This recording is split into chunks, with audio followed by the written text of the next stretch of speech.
বেদাত পিসাবের কি ওইটারে নানান কাজ বলে, কেউ কয় গুয়া, কেউ কয় পুটকি, ঢাকায় কোটিয়ে রাখা হুগা আছে না নাম এরকম।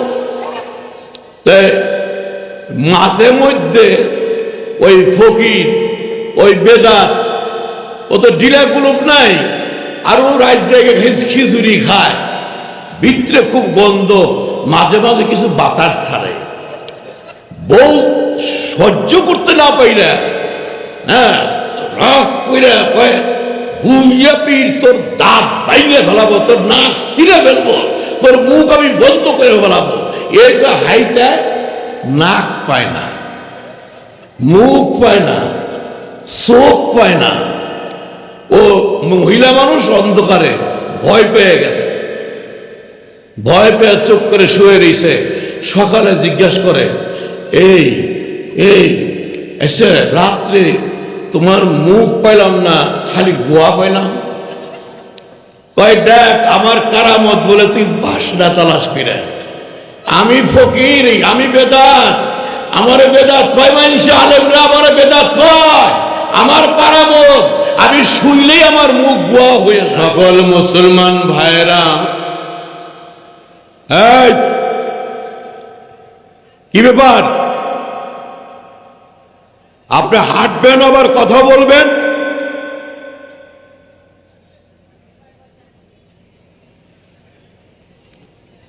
এই মাহফিলে যেমন লাভ তেমনই আবার ক্ষতি।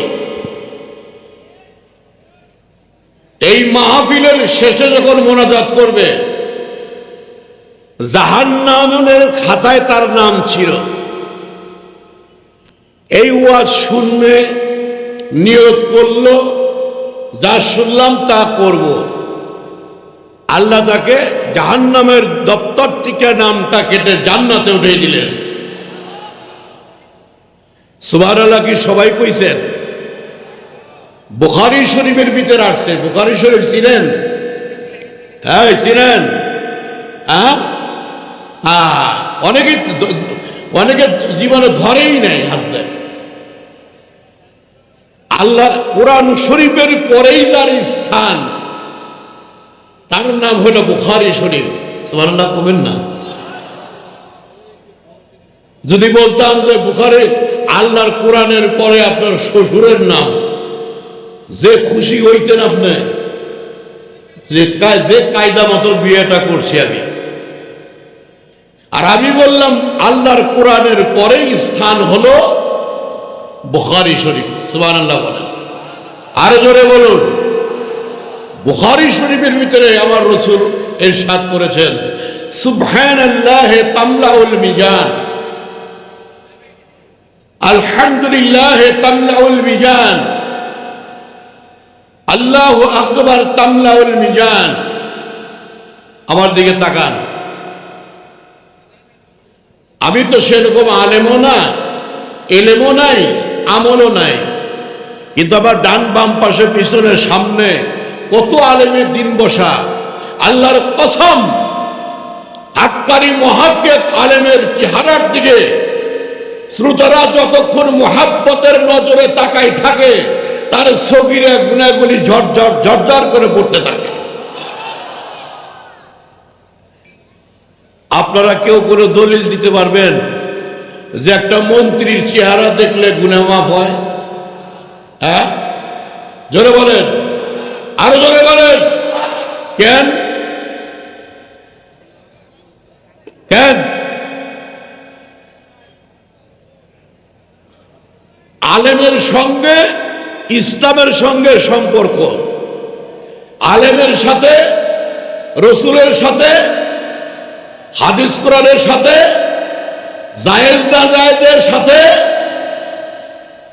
জিহাদের সাথে। আল্লাহ রসুল বলছেন আমার দুইটা ব্যবসা আছে। আল্লাহ এখানে এখনো যে কথা কয়, ওর মুখে ঠাটা বালাইও।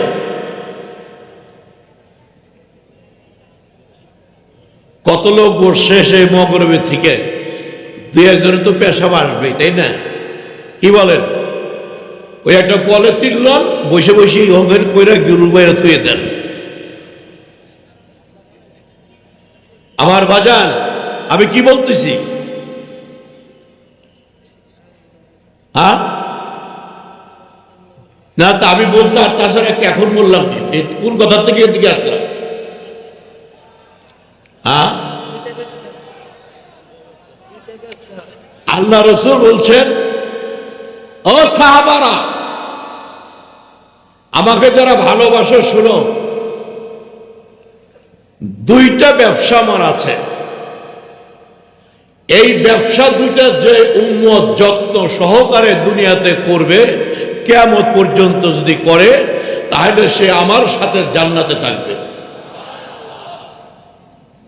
সামনের লোক সুবহানাল্লাহ কইছে সব মাহফিলে, আর পিছনে যারা যারা কয় না, ওরা কয় কি, কইলেও হুজুর শুনবে না, না কইলেও দেখবে না, পেশাল বেড়ে লাভ।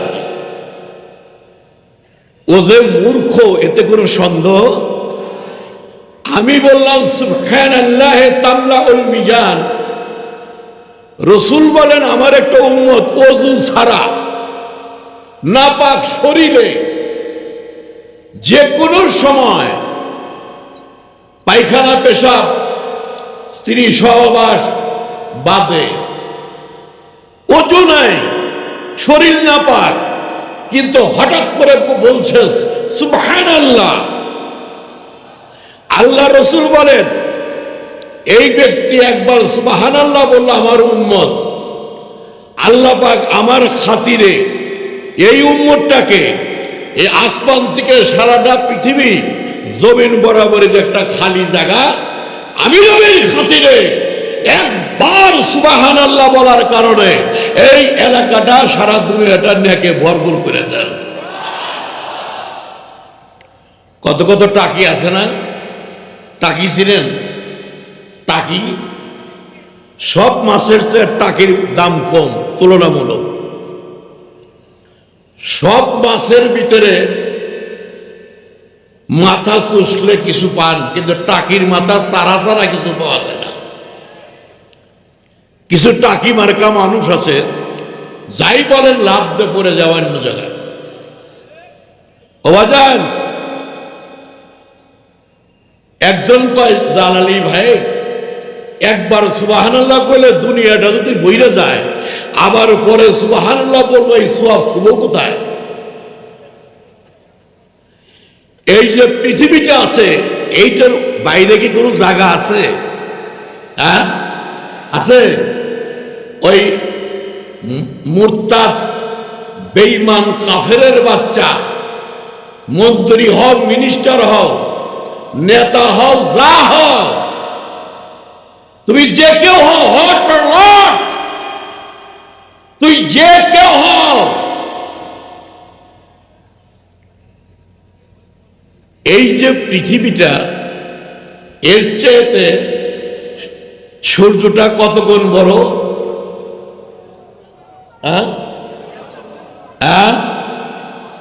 আমরা একটু ভাববো,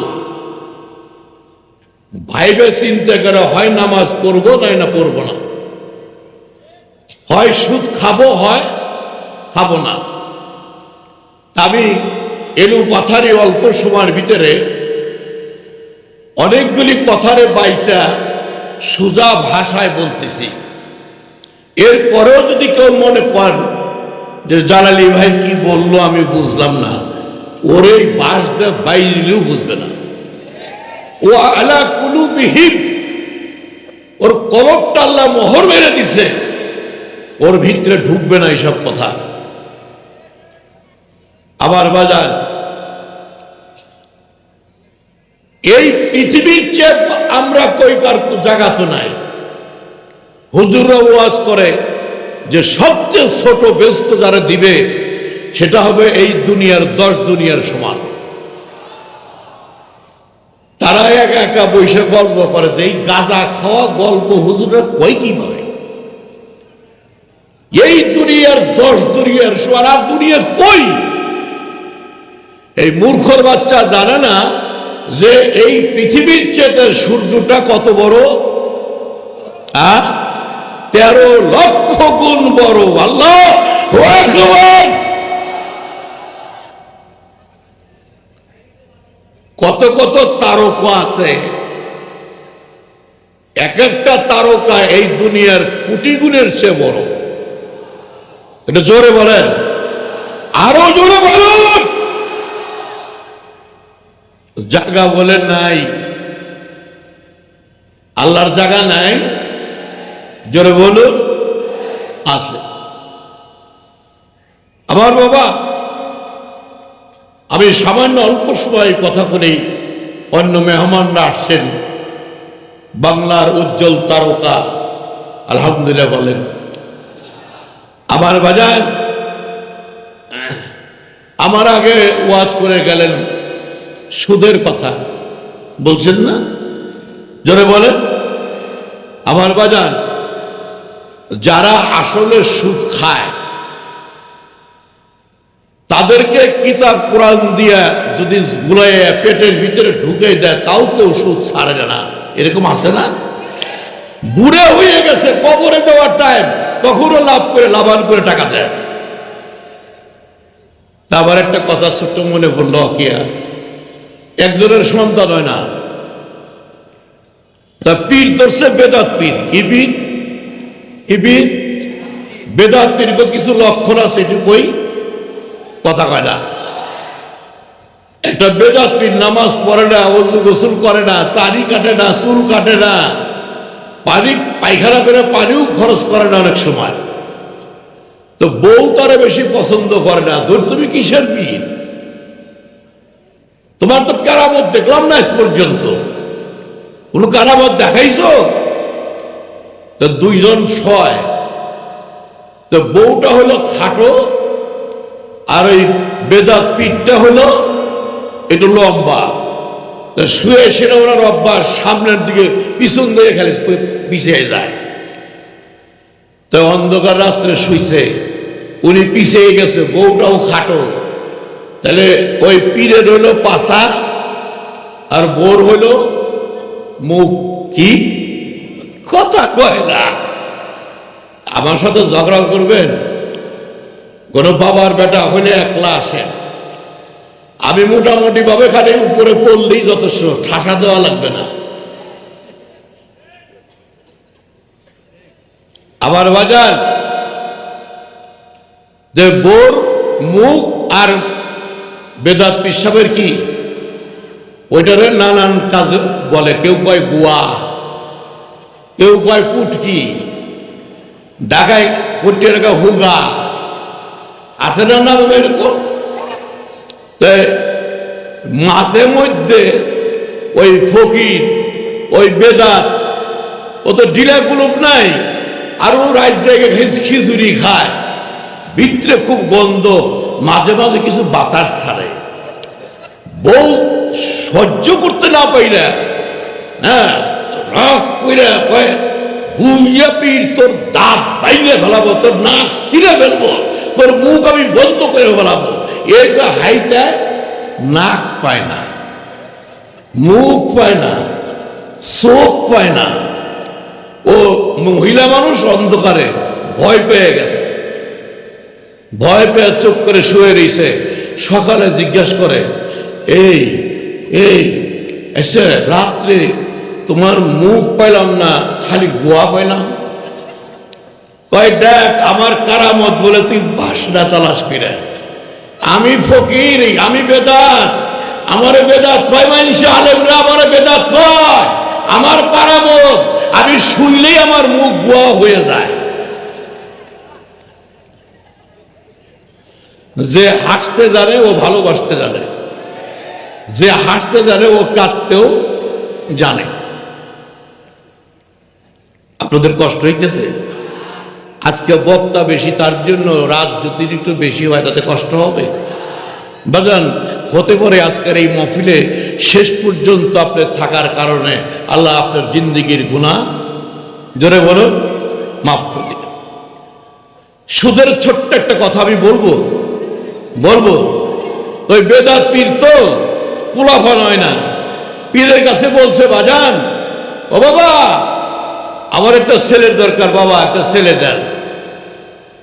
তো বেদাতির কয় কি, তোর ছেলে হবে, তবে একটা নিয়ত করতে হবে। কি কথা কথা, এটা নিয়ত করে মান্যত। কয় বাবা কি একটা পোলা যদি হই, কি মান্যত? কয় তুই মান্যত কর, পোলা হওয়ার পরে তুই পোলার একদিন গু খাবি। যারা সুদ খান, যারা সুদের ব্যবসা করেন, আমি তাদেরকে দান করতেছি, ভালো করে শুনেন। আমি ওই যে মসজিদে গেছে, টুপি মাথায় দিছে, দাড়ি রাখছে, আমলে আউগিয়ে যাইতেছে, আমি এমন হিট কথা বলবো না যে পিছিয়ে যায়। আমি বলবো যে একদম দুনিয়ার বাইর হয়ে গেছে, সমাজের বাইর হয়ে গেছে, নাচিজ, আমি ওর সাথে কথা বলতেছি, ভালো করে শোনেন। তা আল্লাহর কি কুদরত, ছেলে পেলে দেওয়ার মালিককে? আরো জোরে, কে? আল্লাহ। মমতাজের বাড়ি আর আমার বাড়ি পাশাপাশি। ও জামাই বদলাইলো 4টা, একটাই পোলা হইল না, সব খালি মেয়া। বলছিল আমার পোলা হলে আমার চেয়ে বেশি কণ্ঠ তার হবে। তা কি হলো? কে দিবেন?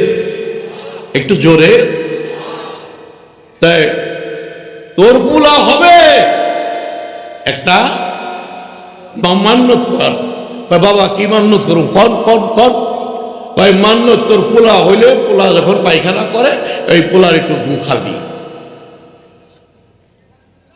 কয় আলহামদুলিল্লাহ। হ্যাঁ আলহামদুলিল্লাহ খাবো বাবা।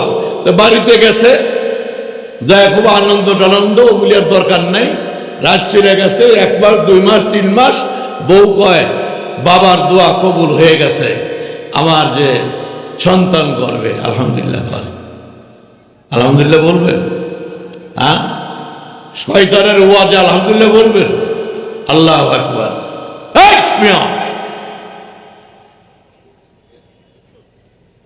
তোমার বাতাস লাগে না শরীরে?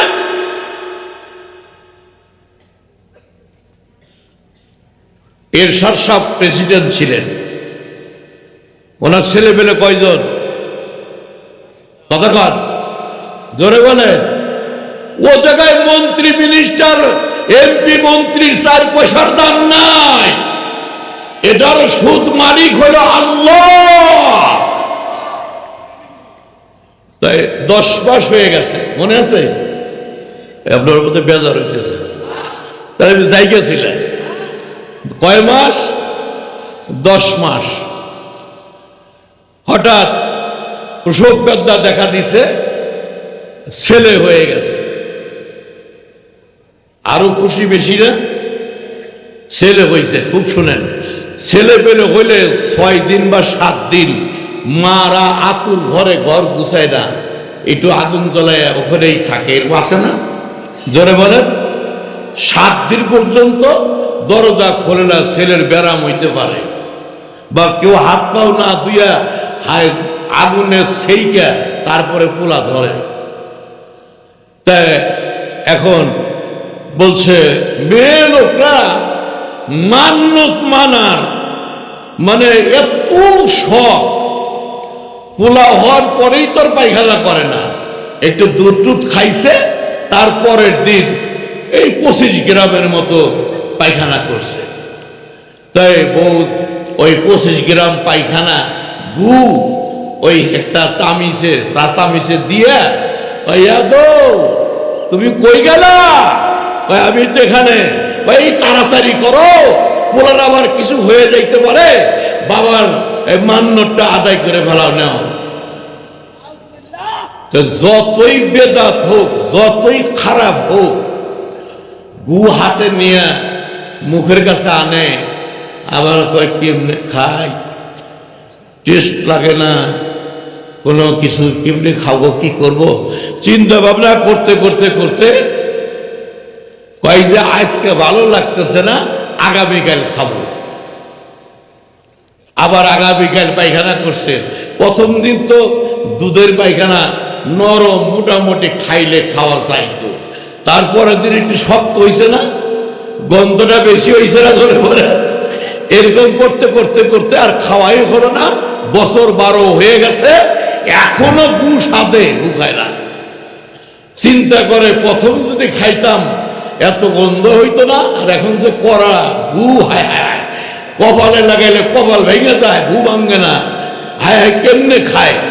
এখন এই ছেলেরও আবার জ্বর হইছে, কয় আমি এখন এক মাথায় ধরে না, আমি এক হুজুরের কাছে যাবো। সুবহানাল্লাহ কন, আরো জোরে কন, আরো জোরে বলো, আমি একজন হাক্কানি আলেমের কাছে যাব। হুজুর কি কয় তাই শুনবো। যায় একটা হুজুরে এই ব্যাপার, পয়লার দিন খাইলি তো মোটামুটি 5-7 গুটা খাইতে পারতাম, এখন 12 বছর আমার দ্বারাই সম্ভব না। কিন্তু এটা করবো কি, আমার বিবি ঘরেই থাকতে দেয় না। পোলা কাজ দিলে কয় এই মান্যতের জন্য আমার পোলার এই হয়েছে, আমি করবোটা কি? হুজুর আমার বুদ্ধি দেন। বুদ্ধি দিব? হুজুর আবার কে আছি বুদ্ধি, আলহামদুলিল্লাহ বলেন, আলহামদুলিল্লাহ বলেন। অনেক বেশি কয় হুজুররা যে রাজনীতি করে, যদি তাদের হাতে রাজনীতি চলে যায়, এসে হুজুররা রাজনীতির বুঝে কি কয় না? হ্যাঁ, হুজুররা বুঝে কি? তাহলে হুজুররা কি বুঝে? এক লোক থাকে না এক বাদশার বাড়িতে, হুজুর বাদশা কেসের আসামি, গাড়ি আসতেছে তারে ধরার জন্য, আসতেছে ফট করে বাদশা দাঁড়ায়, কয় হুজুর আপনি এখানে বসে থাকেন, আমি ভিতরে যাই পলাই। বলে কেন? বলে ওই যে দূরে দেখা যায় হুইসেল দিয়ে আসতেছে পুলিশের গাড়ি, আইসে তো আবার ধরবে। কয় পলান, পলাইও তো লাভ নাই। বলে কেন? বলে আমি এতদিন আমি যার সামনে পলাইছি, পুলিশ এসে জিজ্ঞেস করছে, বলছে আমরা রাজারে দেখি নাই, আমার জন্য তারা মিথ্যা বলছে। আর আমি যদি এখন আপনার সামনে পলাই, আমি যদি এক জায়গায় পলাই লুকাই, তাহলে পুলিশ এসে যদি আপনার জিজ্ঞেস করে, মাওলানা সাহেব হুজুর আপনি এই বাড়ি থাকেন লজিং, বাদশারে দেখছেন, রাজার সাথে দেখা হয়েছে, সে কি কোথায় আছে জানেন? তো পুলিশ আসার আগে সামনে ছিল একটা ডোল, ডোল চিনেন? দান থয় চিনেন? দৌড়িয়া যায়, কয় বাদশারে, কয় আরে রাজা সাহেব তাড়াতাড়ি ঢুকেন, এই ডোলের নিচে ঢুকেন। বলে আমি ডোলের নিচে ঢুকলাম, যদি আইসা আপনারা জিজ্ঞেস করে আপনাকে মিথ্যে বলবেন? বলে না, আমি বলবো যে পলাইছে ডোলের নিচে। বলে তাইলে পলাই লাভ কি? বলে ইসলাম ছিলেন না। ইয়েস তো ভেরি গুড, এই শিখছেন, ইসলাম ছিলেন না, ইসলাম কি জিনিস জানেন না। পলাইয়া দেখে উনি ডোল উঁচা করছে, উনি ভিতরে ঢুকছে, ডাইকে থুইছে, আইসা ওখানে বসে আছে। সেই পুলিশরা দেখা কয় মাশাল্লাহ মাশাল্লাহ, আজকে সব সত্য কথা কন, আজকে সত্য তথ্য বাবা হুজুর আপনার জীবনে মিথ্যে বলছেন? বলে না। আজকে কি কোনো মিথ্যে বলবেন? বলে না। বলে তাইলে বাদশাহ কোথায় আছে, রাজা জমিদার কোথায় আছে আপনি জানেন? কয় হ্যাঁ, রাজা বাদশাহ কোথায় আছে আমি জানি। ডোলের নিচ থেকে শুনতেছে না, কথা কয় না। ওর কি পায়জামা শুকনা? কথা কয় না কেন? কথা বলেন না কেন আপনারা? পায়জামা শুকনা জমিদারের, এ মন্ত্রীর পায়জামা শুকনা ভিজা। হায় হায়, এমন জায়গায় হুজুর পলাইলো, দৌড় দেওয়ারও। তাইলে তাড়াতাড়ি বলেন, এই ফেরোরে আসামি আমাদের ধরতে হবে, বহুত বছর ধরে ঘুরতেছি, তাড়াতাড়ি বলেন কোথায় আছে। বলে বলবো, সত্য বলবো। বলে হ্যাঁ, আপনি তো বুঝতে বলেন নাই, আমরা জানি। বলে জমিদার বর্তমানে আছে ঢাকা। কথা কথা, হ্যাঁ কোথায় আছে? কোথায় আছে? ঢাকা।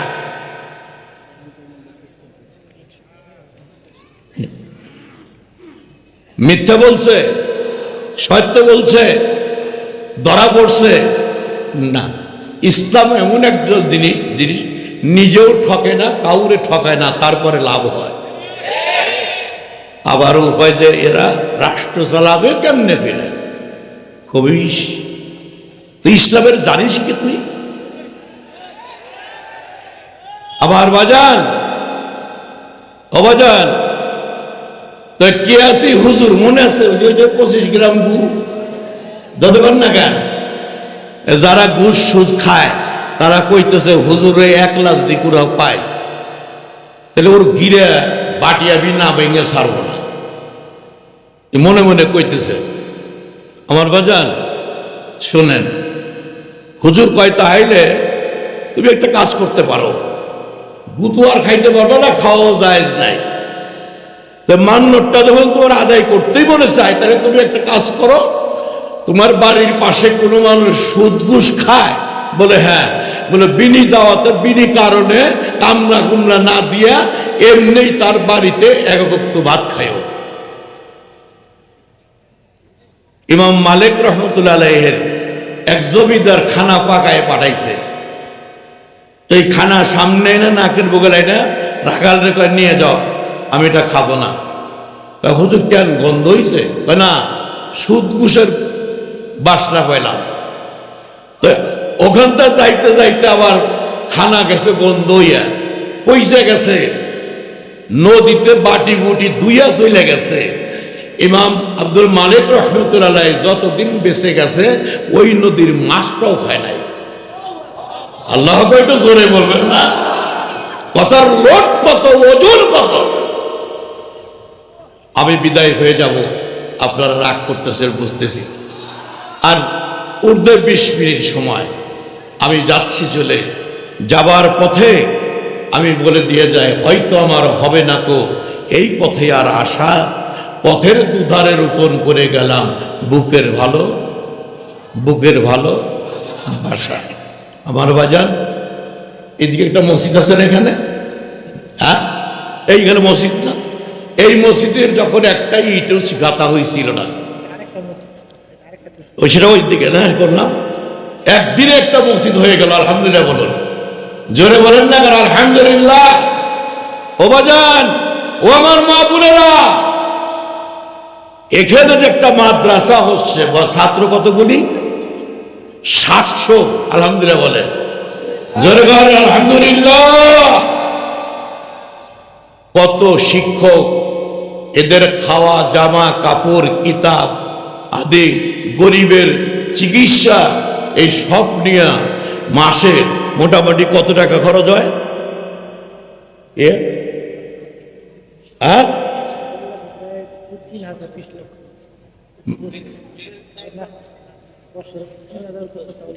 বৎসরে 3000 বস্তা চাউল লাগে।